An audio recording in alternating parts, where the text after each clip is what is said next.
भारत सरकार की मंत्री श्री नितिन गडकरी जी ने हमारी राष्ट्रीय अध्यक्ष सोनिया गांधी जी को और समता हज़ारे जी को भी एक पत्र लिखा था, जिसमें उन्होंने कई सारे विषय उठाए भूमि अधिग्रहण अधिनियम के संदर्भ में, और उसमें उन्होंने जो तथ्य प्रस्तुत किए उनके जवाब में हमारी राष्ट्रीय अध्यक्ष सोनिया गांधी जी ने एक उत्तर में पत्र उनको लिखा है, जो संभवतः आप लोगों में वितरित कर दिया जा चुका है।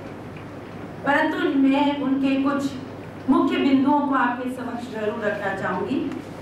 माननीय सोनिया गांधी जी ने, अध्यक्ष जी ने आश्चर्य व्यक्त किया है कि किस तरह से नितिन गडकरी जी ने अपने पत्र में अर्ध सत्य को और जो तथ्य प्रस्तुत किए वो झूठ के पुलिंदे के अलावा और कुछ नहीं है। और उन्होंने लगातार भारतीय जनता पार्टी द्वारा ये सिद्ध करने की कोशिश कि जो लोग इस भूमि अधिग्रहण अधिनियम के विरोध में हैं वो राष्ट्र विरोधी हैं, इसकी कड़ी आलोचना की है, इस पे विरोध दर्ज किया है। उन्होंने लगभग 15 बिंदुओं में अपनी बात को, पार्टी के मत को समक्ष रखा है और स्पष्टता प्रश्न पूछे हैं गडकरी जी से, और प्रश्न पूछे कि क्या गरीब किसानों की बात उठाने वाले या किसानों की बात करने वाले लोग राष्ट्र विरोधी हैं?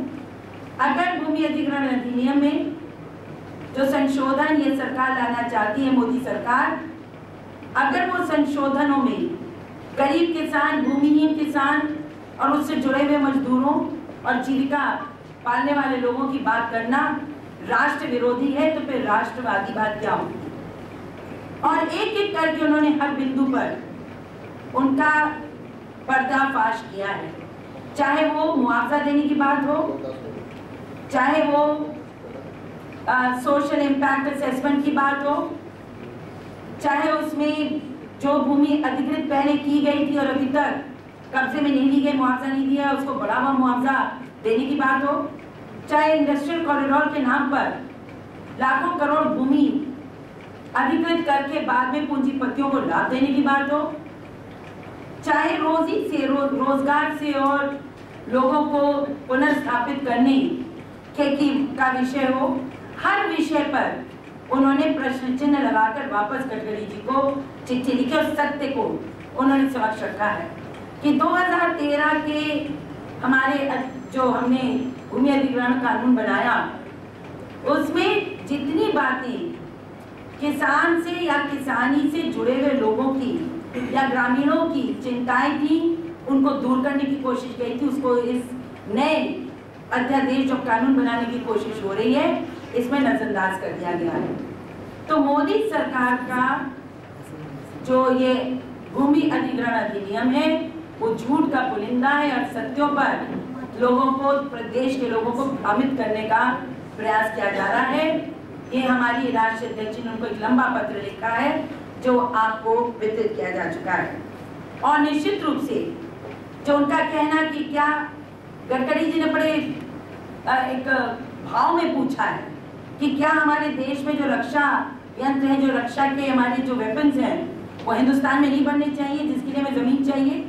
तो ये तो पहले भी धारा 104 के अंतर्गत उससे मुक्त किया जा चुका है। और भी चीजें 4-5 जो हमारे राष्ट्रीय हित की चीजें हैं, नेशनल सिक्योरिटी की है, डिफेंस की है, बिजली के, सबको पहले भी अलग किया जा चुका है, लेकिन सोशल इम्पैक्ट को वहां पर भी तरजीह दी गई है।